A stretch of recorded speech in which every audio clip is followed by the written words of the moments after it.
Hello, everyone. Welcome to the special call meeting of the Athens in Motion Commission.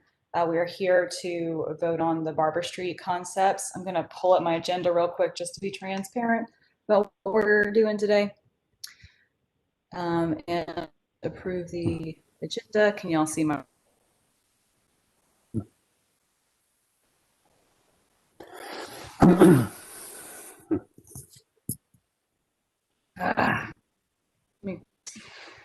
There. Here's the agenda, and I apologize because I did just get it up this morning. Do we have any comments on the agenda, Stephen? Okay. None from us. All right. I'd like to entertain a motion to approve our agenda. So moved. At a first and a second. Second. All right. All those in favor? Aye. Aye. Any opposed? Same sign.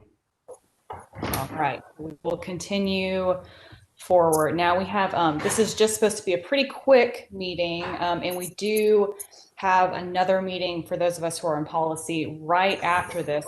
We need to wrap up at 4:55. So I believe we have a little bit of time for discussion, and Tool is back here to answer some questions, and Ronnie is here. Welcome, welcome. Good to see you guys. Thanks for coming back on. I'd like to kick it off with a question. As my cat plays with a toy. So can you remind us why we are not including segment 4, which is from Boulevard to Prince Avenue, in these concepts? Ronnie, you want me to take that? Yes, I think you gave a good answer last time, and that's the comprehensive answer. Sure. So if you look back at the Athens in Motion plan, that section, that segment rather, is actually not part of that Tier 1 project. So the Tier 1 project goes from Boulevard down to, I guess, Dairy Packet Chase. This was sort of an opportunity of efficiency, where since we'd already be working out there, we had the opportunity to further upgrade those existing facilities from that section or segment segment from Prince to Boulevard. Since it's really just, it's sharrows and a sidewalk, and it would make a lot of sense in the long run if it was a full connection of the same type of facility. But we also recognize, as we've seen with other projects, if you put forward a Tier 2 or a Tier 3 piece, you're taking money away from other Tier 1 projects. So that's why it was set there as an alternate. Thank you, Stephen. I have a question about that. And it may be that we get to that eventually, but so coming from Dairy Pack Road, let's say you're on this nice multi-use path or this two-way bike lane, and then you come to that Boulevard intersection, what happens? Does it just drop off? So do y'all want to talk about the two alternatives? One that's kind of in the proposed, and one that was the exploratory. And I can hand that to Ronnie or Jared for that. And just to be clear, I think Teresa is asking, if you're on a bike and you're utilizing, let's just say, the recommended option, which is the dual bike lanes, separated facilities, and you get to Boulevard, you will use the crosswalk to transition and be along with the through traffic at that point, or with the share road, share the road traffic. Would that be correct, Jared? Yes, that's correct. Also, the fact that we're proposing it being a raised intersection with stop control really creates a very slow environment that space feels very shared. And so the only time that you would really need to move into that kind of the crosswalk space is if a vehicle is waiting. But really the intent is that that's a shared space as a platform to move from the bikeway onto the street, and ultimately across the street to Boulevard if you were making that right-hand turn from Dairy Pack. And a curb cut will be there, obviously, so bikes won't have to dismount if they don't necessarily want to, because most bikers won't dismount. They won't you know, they'll just keep riding and time it to avoid the cars And actually, there won't be a curb cut because we're because it's raised up. flush, right? Yeah. So Okay. it's Great. actually even better from an accessibility standpoint as Okay. well. So Okay, so it's a speed table kind of thing that's gonna sit for the on the whole intersection. that's right. And so then your designated bike lane is gonna disappear at that point, and then you just enter the regular traffic lane, depending on which direction you're going. Coming south, yes, but if you're coming north, one of the opportunities would be to actually pull someone on a bike that's coming from Prince to kind of ramp up before that intersection so that you don't actually have to get into the intersection to be in the designated bikeway. Okay, so Yeah, that's a there's a good, little off ramp. There's a little off ramp Mhm. there. okay. All right, I mean, it's too bad that we're not looking at taking it all the way to Prince, but, I agree since it doesn't sound like it's the most critical piece. And if we get everything slowed down up to that point, hopefully it'll feel safe enough for bicyclists. Yeah, I mean, I walk that every day. There is some fairly high speed traffic, so I hope that these things slow it down. I've been looking pretty closely on my daily walks, and basically all of the houses along there or apartments have off-street parking. Was there consideration given to removing on-street parking, particularly from Barrow to Boulevard? I see some of it's being removed, I think, based on those bump outs. I don't know what the process is for that. I don't know if that's what's required of that, but that would give you room for 2 bike lanes that could continue potentially. Yeah, and I can answer that as well. From an exploratory standpoint, yes, we definitely looked at that. But again, I think that we were trying to focus resources on the boulevard north, as well as think about strategically how to spend money in that last segment for where if we're going to remove parking, let's make sure that it's increasing safety through sight lines as well as slowing turning speeds by formalizing those kind of bump outs and curb extensions for a shared lane scenario. So yes, we'd be losing parking, but the parking that you're losing is really increasing the safety and the visibility of people that are on that street that are not in a vehicle. Yeah, it feels like we're making a bet that this is going to slow traffic down and make it safer because people will have, it's like, hey, welcome to Athens. Careful, don't get run over as people get, south of Boulevard there. And we're making a long-term bet because once you have those bump outs in place, once you put in that extra cement and all that, you're not going to ever have bike lanes in that stretch, period, ever. Right? That would be my assumption. I wouldn't say it's impossible to get there. I think there's some other alternatives that could be, just as good to make the feel of a continued facility long term that wouldn't require ripping out a bunch of the curb extensions. So I think there's still opportunity for that. Okay.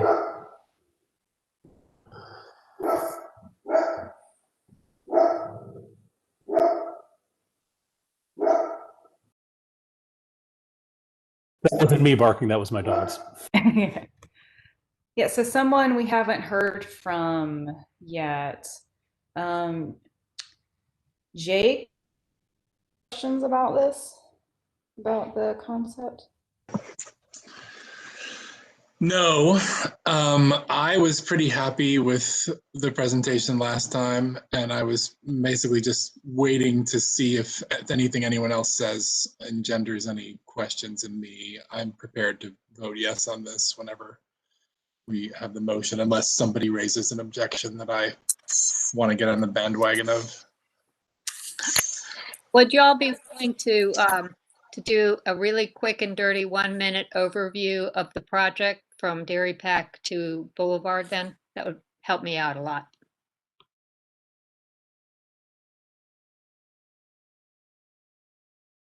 Yes, can I share my screen? While we're doing that, Stephen, can you? I'm trying to figure out which one is the project for the rest of from Boulevard to Prince Avenue. Is it a bike or is it a ped project? That it's tier 2. Do you remember? I can look back. Okay, I'll do that. sure.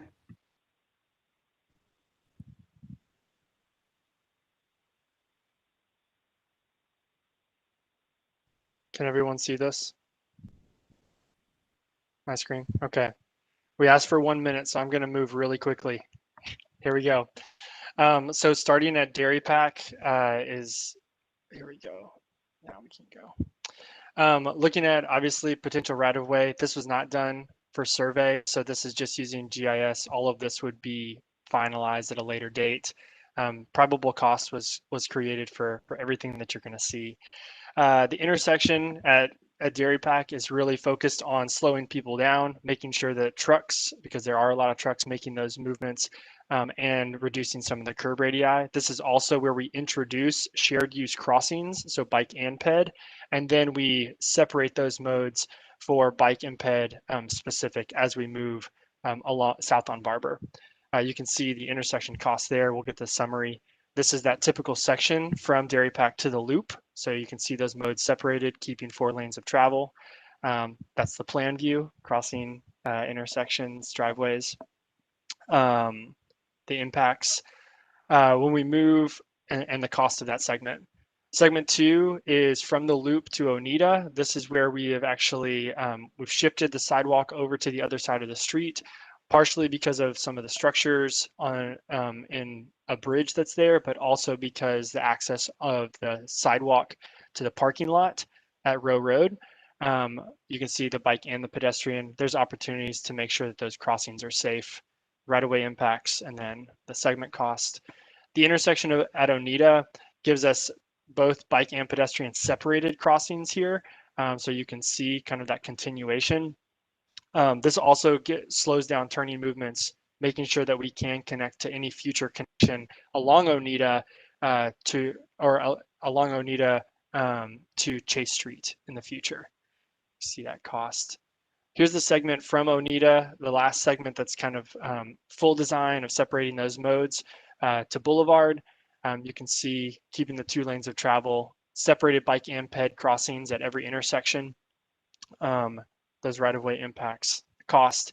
And then finally, the intersection at Boulevard, which you can see here. You can see that bike ramp coming up if you're going north on Barber. You can also see how it becomes a shared space as the bike and ped come together and are able to use that, that raised intersection.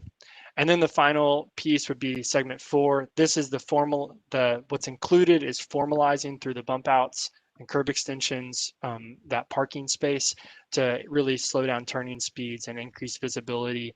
It also will tighten and kind of create some narrower sections of the roadway as you move along for that people that are on bicycles that are in the shared lanes. And there's the cross section of that. And then I'll just kind of run to the summary. Okay, that was great. So am I correct that your segment 4 will include those kind of traffic calming measures that you were just describing, or would we just be leaving segment 4 alone altogether? Segment 4 that's included in this cost, it includes the curb extensions that would slow traffic and formalize parking. Okay, that's great. Thank you. I just want to add one thing to that segment 4 would also provide a new mid-block crossing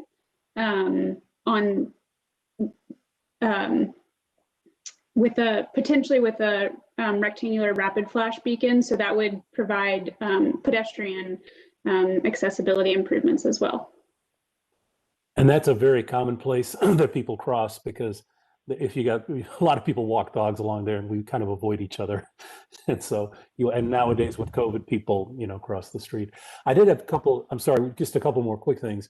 That's a terrible turn. If you're coming from Barrow heading west and you're turning left or right, especially left, the sight lines are really bad. You're kind of down low. And as you're turning left, it's people, I love seeing those bump outs there. I'd love to see them extend even further to reduce the number of cars. So just kind of, I appreciate if you guys would keep that in mind as you're designing this and kind of refining it. The only other thing is from the Prince Avenue Corridor Committee, I've learned that the crossing there, the people pulling up on Barrow who are going to turn right are only looking left, right? And then they're going to turn, and there's a potential for them to turn into that pedestrian crossing. I don't know if that's the only place it can be, or if it could be on the other, sort of the left side of that intersection, or the south side of that intersection. I just wanted to hear what you thought about that. We can absolutely explore that. I think that's more of a final design kind of Right. piece that would be Yeah. a great point to include. Okay, thanks. Appreciate it. I'll shut up now. Yeah, my thing, we talked about this last time, it was I'd love to see a crosswalk at Tracy Street as well. And I understand that that would increase the cost of the project. I guess I'm estimating like another 400,000 or so, but like Mark and I talked, used by cyclists, and that's the way I get over when I'm walking. So I don't know if that is just something we can mention, or if that means that we have a CDO approval with a look into crossing there. I don't know what's appropriate, but that's something I would like to see as well. I mean, because these intersection improvements are so great. They're going to be wonderful, and I'd love to see one at Tracy Street as well.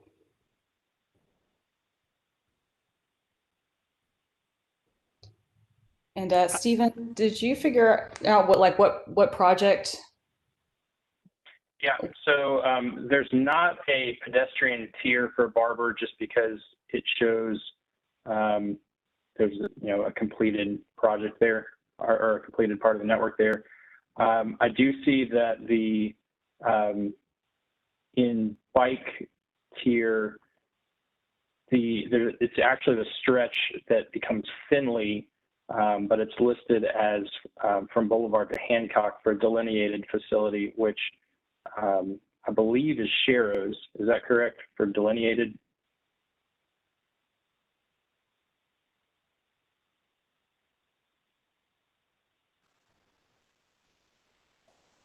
Are you looking? Sorry, Stephen, you talking to me? Anybody who knows no, probably not you, Jared.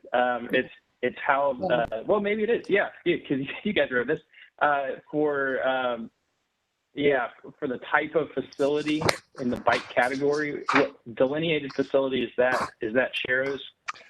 Delineated could be conventional bike lane or shared lane marking. Yeah, Sharrow. Okay. So there is a tier 1 project that would continue Sharrows or change it to a bike lane from Boulevard and go down Finley all the way to Hancock. But I guess the idea behind that, at least at this segment, unless we change it, is that it would be Sharrows north of Prince, and then you'd have to add whatever type of facility south of Prince all the way down to Hancock, whether that's Sharrows or bike lanes. So you can make an argument that this segment is tier 1, though I think the counter argument is there are facilities created there. But I think it's worth talking about in this group because it most likely will come up with the mayor and commission as well. And I say that 5 minutes before you have to close up, I guess. Yeah. Shoot, well, what do y'all think about that with that new information?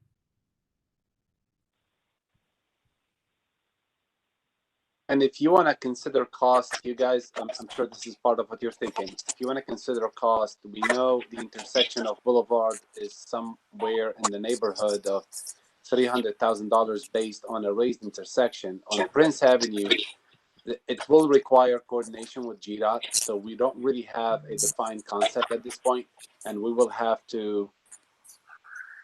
No, that's not GDOT there, is it? Millage is beyond that point. Yeah, it's our road. Yeah.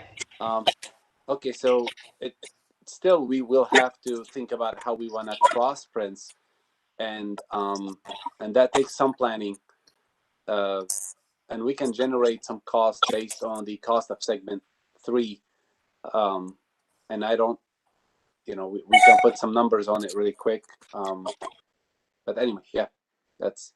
Sorry, I thought it was GDOT, so I was gonna make a note there, but I was wrong. That's okay. I think it's interesting to pair Barber Street and North Finley together. I mean, I guess it's because they both go up to Prince. But I think for now, in the interest of time, we can make a motion to approve the concept as it stands, and that we would like to look into having this extend from Boulevard to Prince Avenue. Possibly taking the exploratory work that Tool has done further in, I guess, another project or as another phase, maybe sooner than later.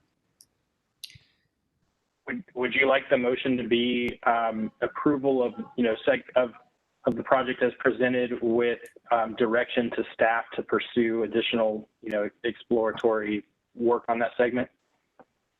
Yes, that would be. I'll go ahead and make that motion. I'll second that motion. All right. All those in favor, please say aye. Aye. Aye. All right. Any opposed? Same sign. Sounds like opposition. All right. 2-year-olds. Thank you, Ronnie, for coming back, and thank you, Tool, for coming back. So we appreciate the extra time to look at the concepts. Very exciting, good stuff coming to Barber Street, both for the folks who live in the neighborhood and those who commute to work there. So thank you. I guess, Stephen, we sign off here and sign into the policy WebEx. Okay. All right, commissioners, we'll see y'all in a couple weeks. And if you want to join our policy meeting, you have the link.